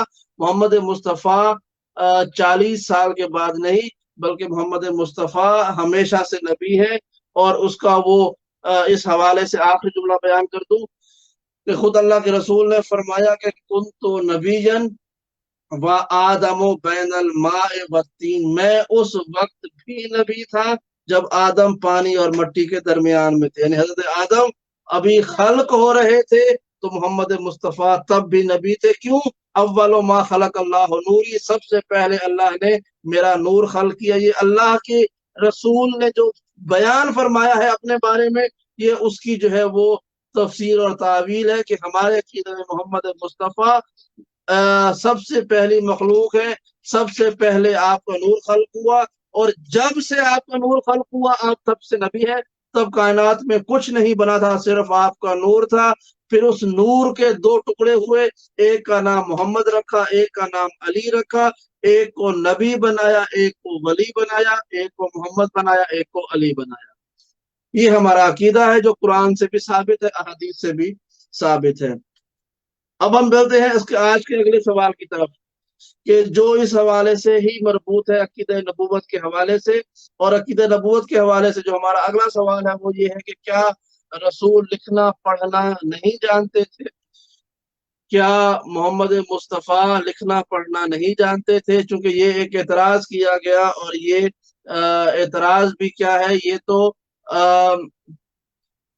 عقیدہ ہے ہمارے اہل سنت برادران کا، ہمارا عقیدہ اس کے بالکل برعکس ہے۔ اہل سنت برادران یہ مانتے ہیں کہ ان کے عقیدے میں محمد مصطفیٰ صلی اللہ علیہ وآلہ وسلم لکھنا پڑھنا نہیں جانتے تھے۔ ہمارا عقیدہ اس کے بالکل برعکس ہے۔ ہمارے عقیدے میں محمد مصطفیٰ کا جو مقصد بعثت ہے وہی لکھنا پڑھنا ہے، وہ ہی لکھنا پڑھنے والا عقیدہ ہے، وہ آئے ہی لکھوانے اور پڑھانے کے لیے تھے۔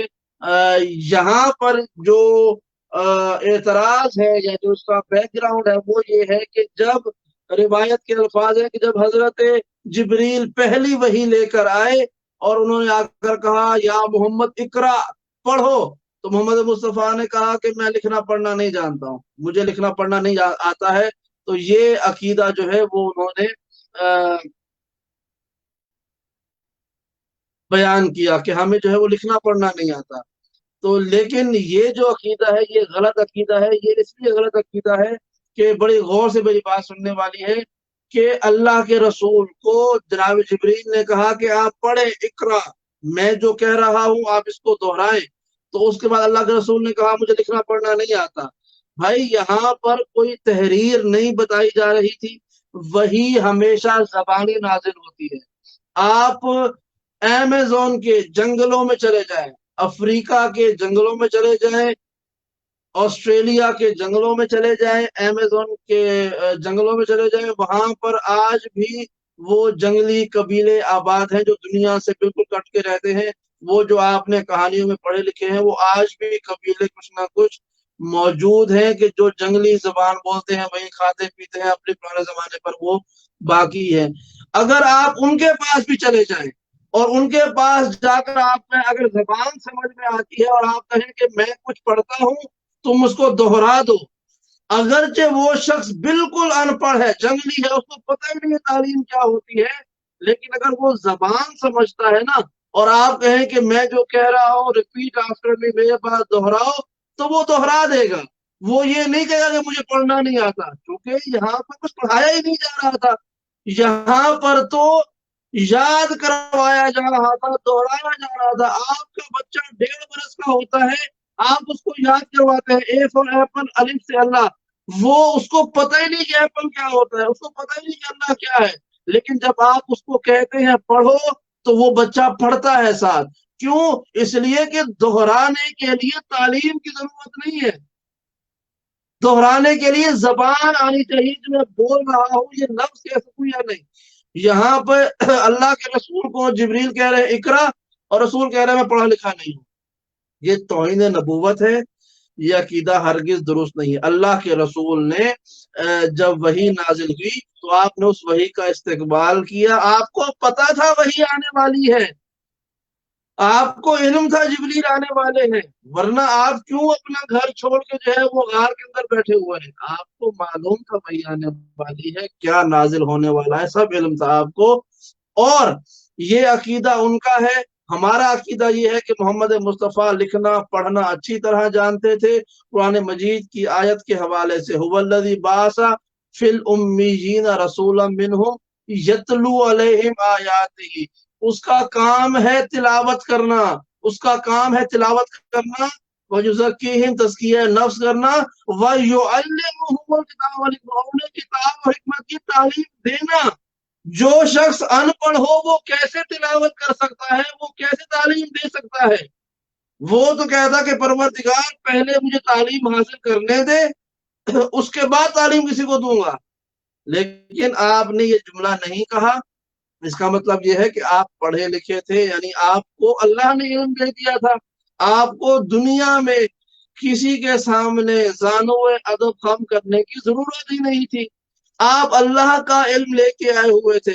اگر دنیا میں کسی کے سامنے آپ تعلیم حاصل کرنے کے لیے بیٹھ جاتے تو اس کا ادب اور احترام واجب ہو جاتا، چونکہ احترام استاد کا احترام واجب ہے۔ تو اللہ کے رسول ہرگز دنیا میں آ کے انہوں نے نہیں پڑھا، آپ اللہ کا علم لے کے آئے تھے، علم الہی کے حامل تھے آپ، اس لیے آپ کو دنیا میں آج کسی کے سامنے نہیں پڑھنا پڑا۔ اس کا ایک ریزن ہے، یہ ہمارا عقیدہ کہ اللہ کے رسول عالم تھے، آپ کو زمین پر آ کر کسی کے سامنے علم حاصل نہیں کرنا پڑا، آپ علم خدا بندی کے حامل تھے۔ اور اگر ہم اس کو قرآن کے حوالے سے دیکھیں، سورہ عنکبوت آیت نمبر 48، سورہ عنکبوت آیت نمبر 48 کتنی ہی خوبصورت بات کی ہوئی ہے کہ وما کنتا تتلو من قبلہ من کتاب ولا تخطہ بیمینک اذا لارتاب المبطلون، کہ آپ نے یعنی وحی کے نازل ہونے سے پہلے آپ نہ تو کوئی نوشتہ پڑھتے تھے، نہ آپ اپنے ہاتھ سے کچھ لکھتے تھے۔ قرآن کہہ رہا ہے کہ آپ اس سے پہلے من قبل ہی یعنی وحی کے نازل ہونے سے پہلے آپ نے نہ کبھی کوئی شے لکھی، نہ کبھی کوئی شے پڑھی۔ یہاں تک اہل سنت نے لیا عقیدہ اپنا کہ اللہ کے رسول نے نہ کچھ لکھا نہ کچھ پڑھا۔ سورہ عنکبوت میں ہے بھائی، تو اس کا مطلب ماننا پڑے گا کہ آپ نے اس سے پہلے نہ کچھ لکھا نہ کچھ پڑھا۔ لیکن اس کے بعد کیا ہے؟ اس کے بعد میں یہ ہے کہ بیمین کا اپنے سیدھے ہاتھ سے اذن لارتاب المبطلون، تاکہ کہیں باطل پرستوں کو شک کا موقع نہ مل جائے۔ یعنی اللہ نے اپنے حبیب کو دنیا کے سامنے کچھ بھی لکھنے کی زحمت نہیں دی کہ اے رسول آپ کچھ نہ لکھیں، آپ کچھ نہ پڑھیں ان کے سامنے، کیونکہ اگر آپ نے کچھ تحریر کیا اور لوگ کہیں گے محمد تو اتنا اچھا لکھنے والا ہے، اتنی فصیح اور بلیغ زبان لکھتا ہے، تو جب قرآن آتا تو وہ کہتے تھے کہ محمد تو پہلے سے ہی اچھا لکھتا ہے، قرآن بھی سب اپنا لکھا ہوا ہے۔ لہذا 40 برس اللہ نے آپ سے کہا کہ آپ کچھ نہ لکھیں پڑھیں، تاکہ اعتراض کرنے والے اعتراض نہ کر سکے۔ قرآن مجید کی آیت ہے۔ یہ آدھا کلمہ پڑھ کے خود کو مسلمان سمجھنے والوں، ہرگز تمہارا اسلام پورا نہیں ہے، کیونکہ تم نے آدھا کلمہ پڑھا ہے، آدھی آیتیں پڑھی ہیں، آدھے مطلب نکالے ہیں۔ لا الہ الا اللہ پڑھ کے اپنے آپ کو مسلمان کہہ سکتے ہو؟ نہیں کہہ سکتے۔ لا الہ کہہ کے اپنے آپ کو تم موحد کہہ سکتے ہو؟ نہیں کہہ سکتے۔ جب تک الا اللہ نہیں کہو گے توحید پرست نہیں ہوگے۔ لا الہ الا اللہ کے بعد جب تک محمد رسول اللہ کلمہ نہیں پڑھو گے تمہارا اسلام، تم مسلمان نہیں ہو سکتے۔ یہ آدھا کلمہ ہے۔ اور جب تک محمد رسول اللہ کے بعد علی ولی اللہ نہیں کہو گے تمہارا اسلام مکمل نہیں ہو سکتا ہے۔ تمہارا اسلام مکمل تب ہوگا کہ جب تم کلمہ توحید اور کلمہ نبوت کے ساتھ ساتھ کلمہ ولایت کا بھی اعلان کرو گے۔ بہرحال یہ یہاں پر گفتگو ہماری جاری ہے۔ بات یہ ہے کہ یہ جو گفتگو میں نے آپ کے سامنے کی کہ اللہ کے رسول نے اپنی زبان سے آج تک کچھ پڑھا نہیں تھا فصیح و بلیغ، اور نہ کچھ لکھا تھا، وہ اللہ کے حکم سے تھا کہ اللہ کے رسول کچھ نہ ایسا فصیح و بلیغ کا کلام لکھے تاکہ لوگ شک نہ کرے، لوگ یہ نہ کہیں کہ محمد تو پہلے ہی اچھا لکھتے تھے، شعر و شاعری کرتے تھے، کتابت کرتے تھے، لہذا قرآن بھی اپنے ہاتھ سے لکھا ہوا ہے۔ اس لیے پروردگار نے سورہ عنکبوت میں ارشاد فرما دیا وَمَا كُنْتَ تَتْلُو مِنْ قَبْلِهِ، اس سے پہلے کہ آپ کچھ پڑھتے بھی نہیں تھے، من کتاب، کتاب میں سے جو کچھ کتاب میں موجود تھا آپ پہلے تلاوت نہیں کرتے تھے، یعنی کتاب آپ کے پاس پہلے سے موجود تھی، کتاب پہلے سے موجود تھی آپ کے پاس، 40 سال کے بعد کتاب کا علم نہیں آیا آپ کے پاس، کتاب آپ کے پاس پہلے سے موجود تھی۔ وَلَا تَخُطُّوا بِيَمِينِكَ، اور نہ ہی آپ اپنے ہاتھ کو لکھتے تھے، تاکہ لوگ یہ نہ کہیں کہ یہ تو پہلے سے ہی لکھا پڑا ہے، قرآن جھوٹا ہے نعوذ باللہ۔ لہٰذا وقت مقرر پر اعلان کرنا مقصود تھا اور وہ آپ نے کیا۔ یہ سمجھداروں میں سمجھانے والی بات ہے کہ اللہ کے رسول نے زندگی بھر 40 سال سے پہلے تک قرآن کی تلاوت نہیں کی، کچھ لکھا پڑھا نہیں، اس لیے کہ تاکہ لوگ حقیقی قرآن کو جھٹلا نہ دیں۔ اذن لارتاب المبطلون، تاکہ یہ جو انکار کرنے والے یہ باطل لوگ ہیں یہ اس کا شک نہ کریں۔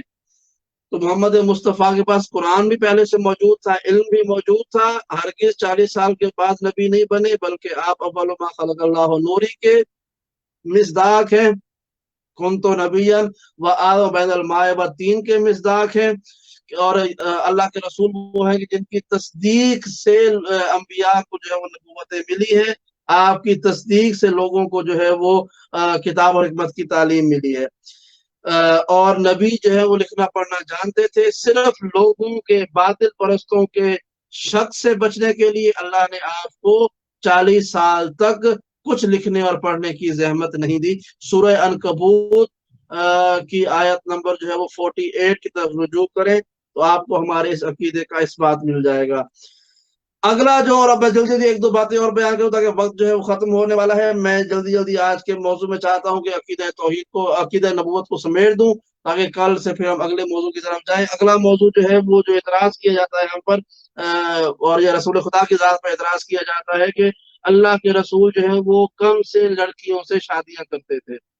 نعوذ باللہ، حضرت رسول اللہ صلی اللہ علیہ وآلہ وسلم کے بارے میں ایک اعتراض یہ ہے کہ وہ کم سن لڑکیوں سے شادی کرتے تھے، جس کی دلیل کے طور پر حضرت عائشہ بنت ابی بکر کی مثال دی جاتی ہے کہ خلیفہ اول کی بیٹی عائشہ سے ساتھ جب شادی ہوئی تو صحیح بخاری اور دیگر اہل سنت کی کتابوں میں موجود ہے یہ روایت کہ آپ کی شادی 6 برس کی عمر میں نکاح ہوا اور 9 برس کی عمر میں رخصتی ہو گئی، اور اس کے پھر اس بات کو درست ثابت کرنے کے لیے اس قدر واہیات باتیں، اس قدر بےہودہ باتیں تاریخ میں شامل کی گئی کہ جو شریف آدمی اپنے گھر میں دوہرا بھی نہیں سکتا۔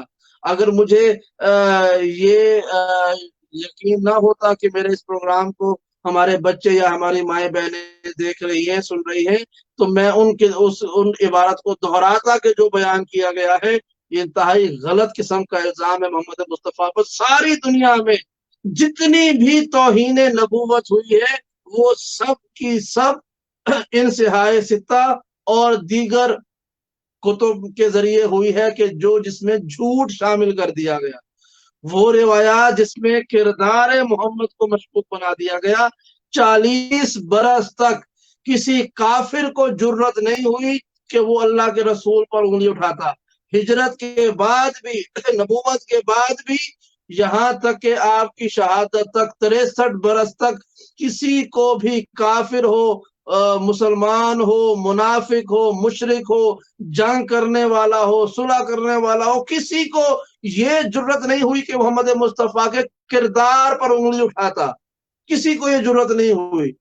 اگر کسی نے مقابلہ کیا تو نبوت کا مقابلہ کیا کہ ہم نبی نہیں مانتے، رسول نہیں مانتے، کسی نے آپ کے صداقت پر اعتراض نہیں کیا، کسی نے آپ کے کردار پہ اعتراض نہیں کیا۔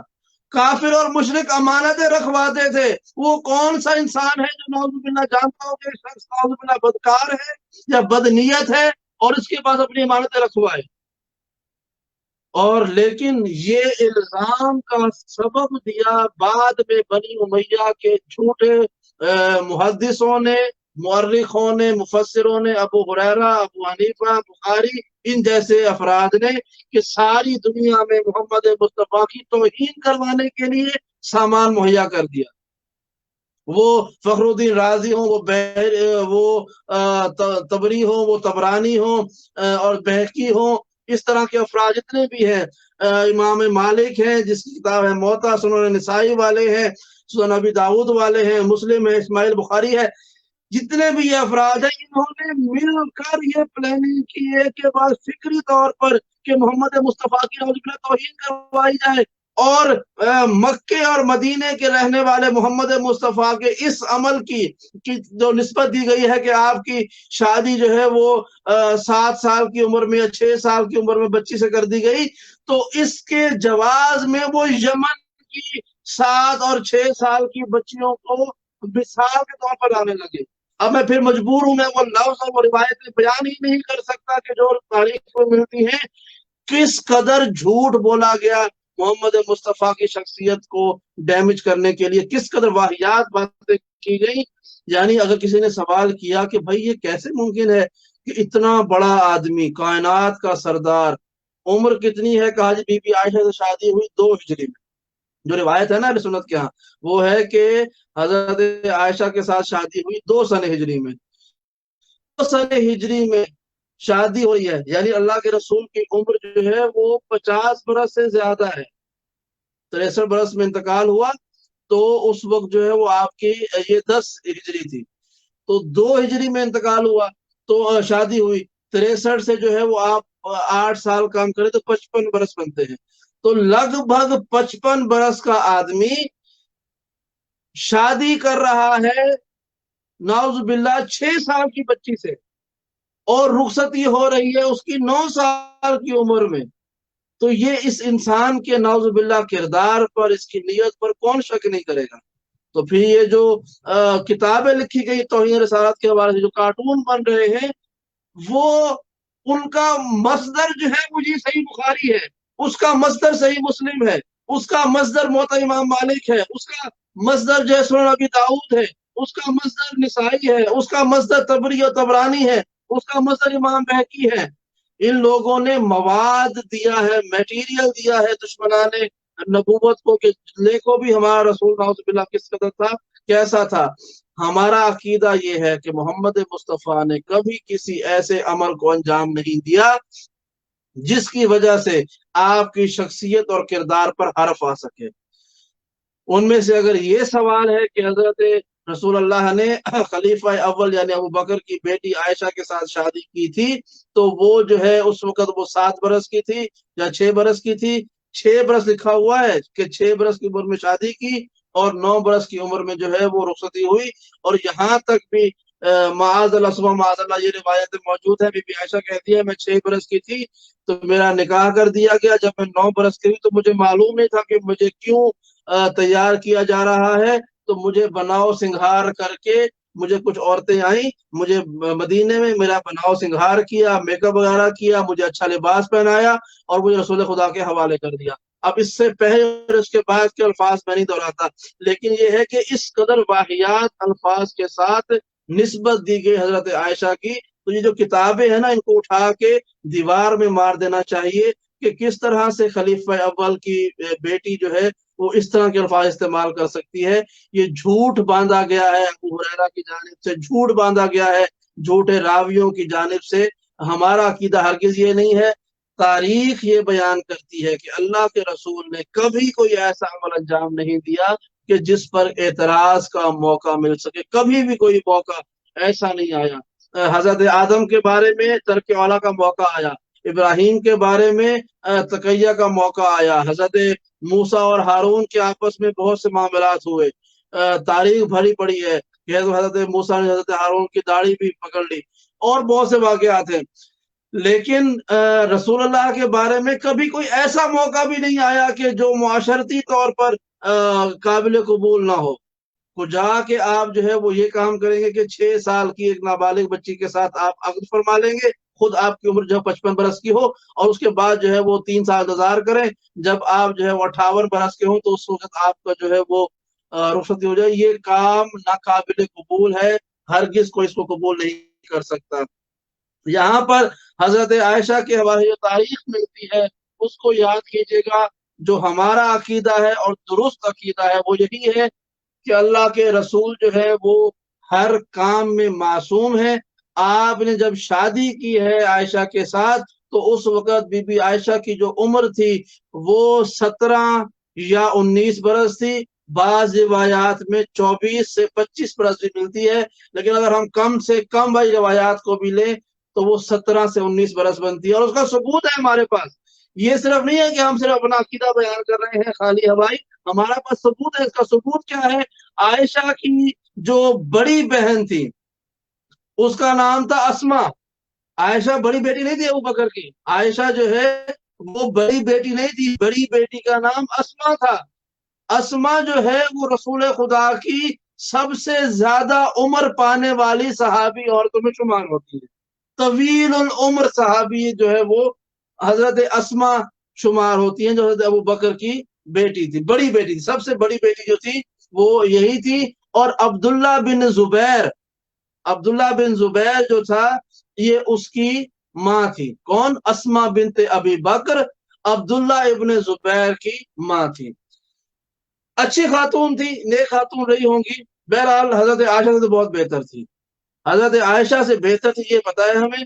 بقیہ جو ہے وہ ہر ایک کو اس کے عمل کا جواب جو ہے اس کے اعمال کے مطابق ملنا ہے. لیکن حضرت اسما جو ہے وہ حضرت عائشہ سے بہتر تھی، کیونکہ وہ خدا ترس تھی، نیک خاتون تھی، صحابیہ تھی.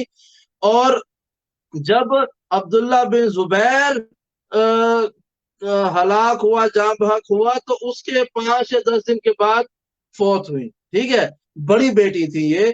اور 73 سن ہجری میں آپ کا انتقال ہوا. 73 سن ہجری میں آپ کا انتقال ہوا. یہ بڑی پوائنٹس کی باتیں ہیں، اس کو اگر کاش میں سمجھا سکوں تو بڑی آسان بات ہو جائے گی. جب حضرت اسما نے ہجرت کی ہے مکے سے مدینے کی طرف، تو کہا جاتا ہے کہ آپ کی عمر 27 برس تھی. آپ 27 برس کی تھی. کون؟ اسما بنت ابی بکر، عبداللہ ابن زبیر کی ماں اسما بنت ابی بکر، ابو بکر کی بڑی بیٹی اور عائشہ کی بڑی بہن 27 برس کی تھی کہ جب انہوں نے ہجرت کی مکے اور مدینے سے، مکے سے مدینے کی جانب ہجرت کی. 27 برس کی تھی. اب اٹھائیں کتابیں تاریخ میں اور دیکھیں کہ اسما بنت ابی بکر اور عائشہ بنت ابی بکر میں کتنا فاصلہ تھا. ان دو بہنوں کے درمیان کتنا ایج ڈفرنس تھا. ہر مفسر نے، مورخ نے لکھا کہ جو میکسیمم فاصلہ تھا دونوں بہنوں میں وہ 10 برس کا تھا. یعنی 10 برس سے زیادہ کا فاصلہ نہیں تھا دونوں بہنوں میں. ابو بکر کی جو سب سے بڑی بیٹی تھی اس کا نام اسما تھا اور چھوٹی بیٹی کا نام عائشہ تھا.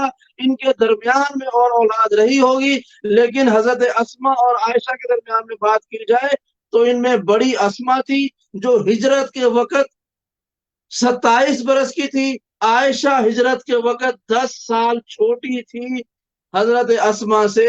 تو جو 27 سال سے 10 سال چھوٹی ہے تو 17 سال کی بنتی ہے، وہ 5 سال کی نہیں بنتی. اب ان عقل کے اندر کون سمجھائے کہ انہوں نے جناب خدیجہ الکبریٰ کے مقابلے پر، جو جناب خدیجہ الکبریٰ وہ واحد بی بی تھی کہ جو حضرت رسول اللہ کی حالت میں آئی تو آپ کی پہلے سے شادی نہیں ہوئی تھی. واحد بی بی جو حضرت جو کنواری ملی آپ کو جن کی پہلے سے شادی نہیں ہوئی تھی وہ حضرت خدیجہ تھی. حضرت خدیجہ کے اس منصب کو چھیننے کے لیے ان کو 40 سال کا بنا دیا، پہلے سے طلاق یافتہ بنا دیا، اور اپنی پسندیدہ امی جان کو انہوں نے 6 سال کا بنا دیا اور کہا کہ یہ 6 سال کی عمر میں شادی ہو گئی. یہ الزام ہے اللہ کے رسول پر. اللہ کے بندو سوچو تو صحیح کہ ایک خاتون کی جھوٹی عزت بنانے کے لیے کائنات کے سردار کی عزت کو آپ نے داؤ پہ لگا دیا ہے. ایسا نہ کرے خدا کے لیے، یہ کل کو آپ کے لیے بہت بھاری ہوگا. میرے اس پروگرام کو غور سے سنیں. اگر میرے شیعہ برادران سن رہے ہیں تو اس کو پہنچائیں یہ کلپ کاٹ کر کہ کیا واقعی حضرت عائشہ کی عمر جو ہے وہ 7 برس تھی. کیا یہ معقول بات ہے؟ ابن کثیر کی روایت اٹھا کر دیکھیں، تاریخ طبری میں جہاں پر بھی حضرت اسما بنت ابی بکر کا ذکر ہوگا وہاں پر لکھا ہوا ہے کہ آپ کی جو تاریخ وفات ہے وہ 73 ہجری ہے اور ہجرت کے وقت آپ کی عمر 27 برس تھی. آپ سرچ کر لیں اسما بنت ابی بکر کی عمر ہجرت کے وقت کیا تھی، آپ سرچ کریں اور آپ کے سامنے آ جائے گا کہ وہ 27 برس کی تھی. اور حضرت عائشہ اور حضرت اسما میں کتنا فاصلہ تھا؟ 10 برس کا.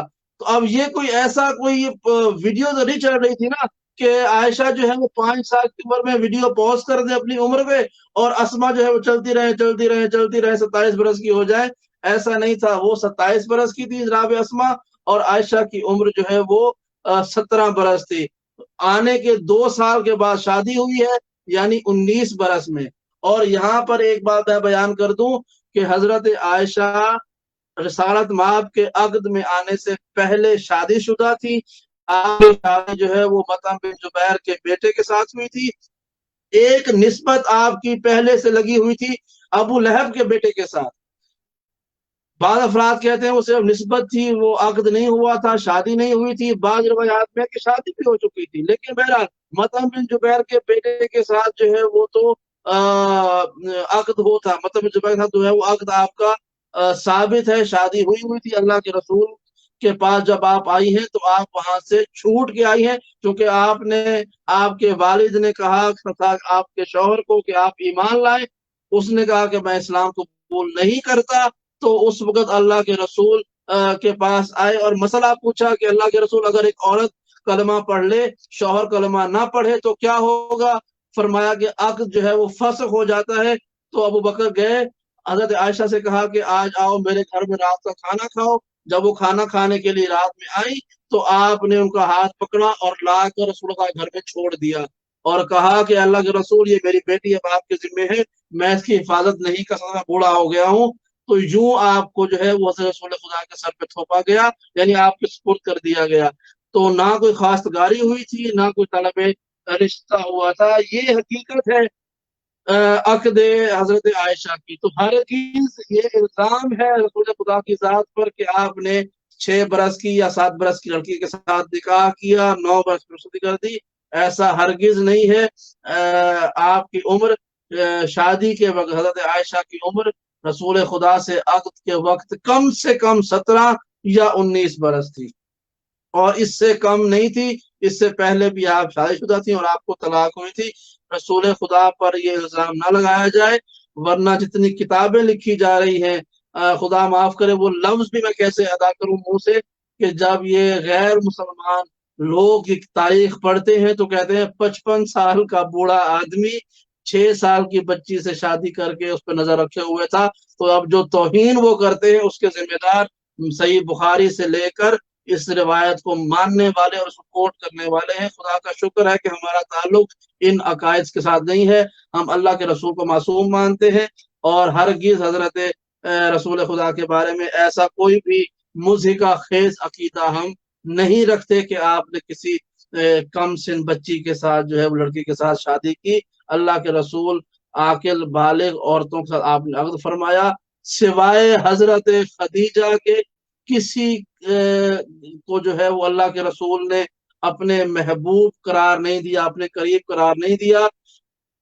تاریخ میں عامروں کی اولادیں جو ہے وہ عامر بن جایا کرتی ہیں، یہ بس میں یہی کہوں گا کہ عامروں کی اولادیں عامر بن جایا کرتی ہیں۔ یہ اور بات ہے، ہم نے دیکھا گزشتہ انبیاء کی ازواج نے بھی کس طرح سے اپنے اپنے زمانے میں اپنے شوہروں کے ساتھ تعلقات رکھے، یہ الگ بات ہے۔ لیکن اللہ کے رسول نے جو جتنی بھی ازواج ہیں وہ سب اللہ کے رسول کو لا کے دی گئی کہ اللہ کے رسول یہ بھی ہماری طرف سے ہدیہ ہے، عقد فرما لیں، یہ بھی ہماری طرف سے ہدیہ ہے، عقد فرما لیں۔ جو واقعی میں عقد ہوا، نکاح ہوا صحیح طریقے سے، یعنی شان و شوکت کے ساتھ، وہ جناب خدیجہ کبریٰ سلام اللہ علیہا کے ساتھ ہوا۔ اس کے علاوہ آپ کے یعنی جناب خدیجہ کے علاوہ کسی بیوی کے ساتھ آپ نے وہ معاملہ جس طرح سے پراپر شادی ہوتی ہے وہ نہیں ہوا۔ سب کو لایا گیا، عورتوں کو لاتے تھے مختلف قبیلے کے لوگ، مثلا جیسے حضرت ابو بکر لائے، حضرت ابو بکر نے حضرت عائشہ کو کوئی رشتہ دے کے تھوڑی شادی کی تھی، بلکہ اپنے شوہر کے گھر سے بھگا کے لے کے آئے تھے کہ وہ کافر ہے، مشرک ہے، لہذا اللہ کے رسول یہ آپ کی ضمانت میں ہے، تو اللہ کے رسول کو دے دی گئی۔ حفصہ کو عمر ابن خطاب نے یہی کیا کہ انہوں نے کہا لے کے ہے کہ اللہ کے رسول ابو بکر کی بیٹی لی ہے، میری بیٹی بھی لے لیں، اور ان کو جو ہے وہ دے دی گیا۔ اسی طرح سے جو ہے وہ دیگر ازواج بھی اللہ کے رسول کو پیش کی گئی، کوئی باقاعدہ خواستگاری اور جو رشتے کا جو طریقہ تھا جناب خدیجہ کے علاوہ کسی کے حوالے سے وہ کام نہیں ہوا۔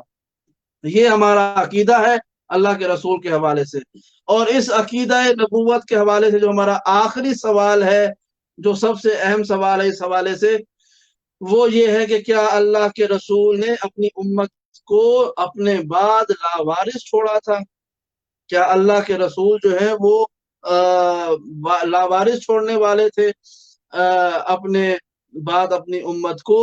تو ہرگز ہمارا عقیدہ یہ نہیں ہے۔ دیکھیے اللہ کے رسول اپنی ذات میں بہت سمد تھے، یعنی بے پرواہ تھے، اپنی ذات کے حوالے سے وہ پرواہ نہیں کرتے تھے کہ ان کی ذات آسانی میں ہے، تکلیف، جیسے میں نے ابھی کہا کہ یہ لوگ اللہ کے رسول کو لا لا کر اپنے قبیلوں سے، اپنے گھروں سے اپنی بیٹیاں دیتے تھے کہ اللہ کے رسول سے نسبت ہو جائے، ہمارا تعلق ہو جائے۔ بھائی یہ نسبت تو بہت بڑی بات ہوتی ہے نا، کہ ایک بہت بڑے آدمی کے ساتھ ہمارا رشتہ قائم ہو جائے۔ آپ کو پتہ ہے اللہ کے رسول کے حوالے تاریخ میں ملتا ہے کہ 30 سے زیادہ عورتوں کے ساتھ اللہ کے رسول نے عقد فرمایا تھا، کسی کے ساتھ دائمی، کسی کے ساتھ عارضی، یعنی عقد دائمی بھی تھا اور عقد جو ہے وہ موقت بھی تھا، جس کو متع کہا جاتا ہے، وہ بھی آپ نے فرمایا۔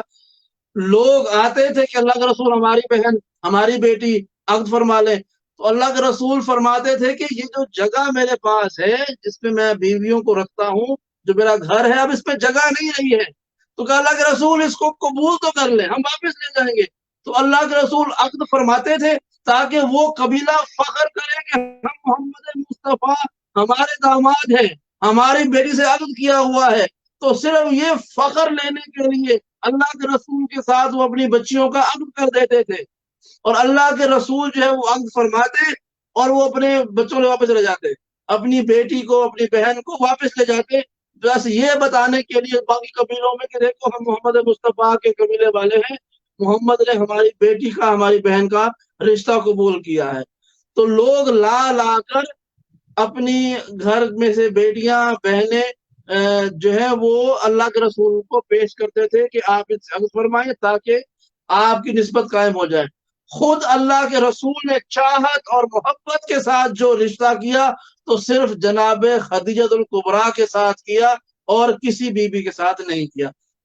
تو اللہ کے رسول اپنی ذات میں تو بالکل بے پرواہ تھے۔ بے پرواہ سے مراد یہ ہے کہ انہوں نے کبھی اپنی آسانی نہیں دیکھی۔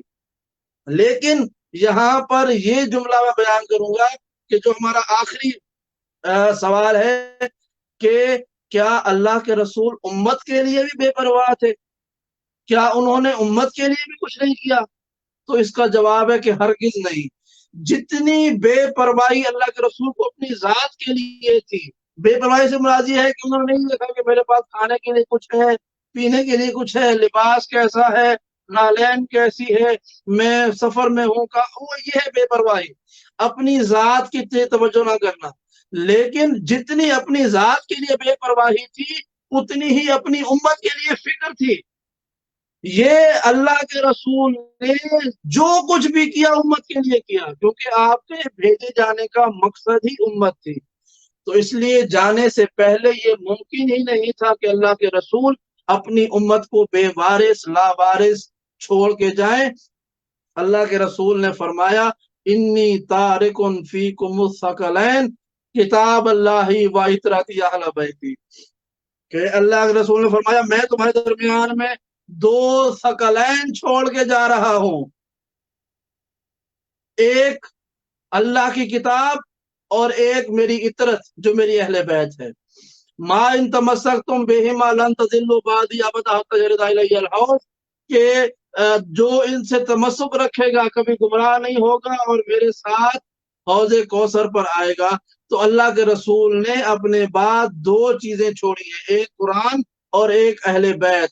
اللہ کے رسول اپنی امت کو بے یار و مددگار نہیں چھوڑ۔ اس کا ایک ثبوت سن لیجئے، ایک دلیل سن لیجئے، وہ کیا ہے کہ جب اللہ کے رسول ہجرت فرما رہے تھے، کافروں کی امانتیں پاس تھی، ہجرت فرما رہے تھے، تو آپ نے تب بھی حضرت علی مرتضیٰ کو اپنا جانشین بنایا، اپنے بستر پر لٹایا اور امانتوں کا محافظ بنایا کہ بے شک یہ کافروں کی ہے لیکن ہے تو امانت ہے، بے وارث نہیں چھوڑنا، امانتیں امانت داروں تک پہنچا کے آنی ہے۔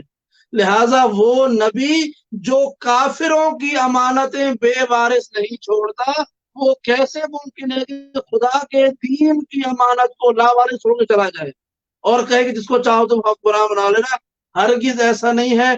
اللہ کے رسول نے بار بار یہ کہا انی تارکن فیکم الثقلین کتاب اللہ و عترتی اہل بیتی، کہ جو میں تمہارے درمیان میں دو چیزیں چھوڑ کے جا رہا ہوں، ایک اللہ کی کتاب اور ایک میری عترت اہل بیت، یعنی قرآن اور اہل بیت کو چھوڑا اپنے بعد۔ اور پھر وہ آخری جملہ سن لیجئے کہ اللہ کے رسول نے میدان غدیر میں اپنے حج سے واپس آتے ہوئے تمام اصحاب کے جو حج پر آپ کے ساتھ گئے تھے، روایات میں ملتا ہے کہ شاید ہی کوئی مرد ہو ایسا کہ جو نہ گیا ہو حج پر، ورنہ تمام افراد وہاں پر اللہ کے رسول کے ساتھ تھے۔ 1.25 لاکھ لوگوں کے درمیان اللہ کے رسول نے اللہ کے حکم سے کہا تھا من کن تو مولا ہو فہذا علی مولا۔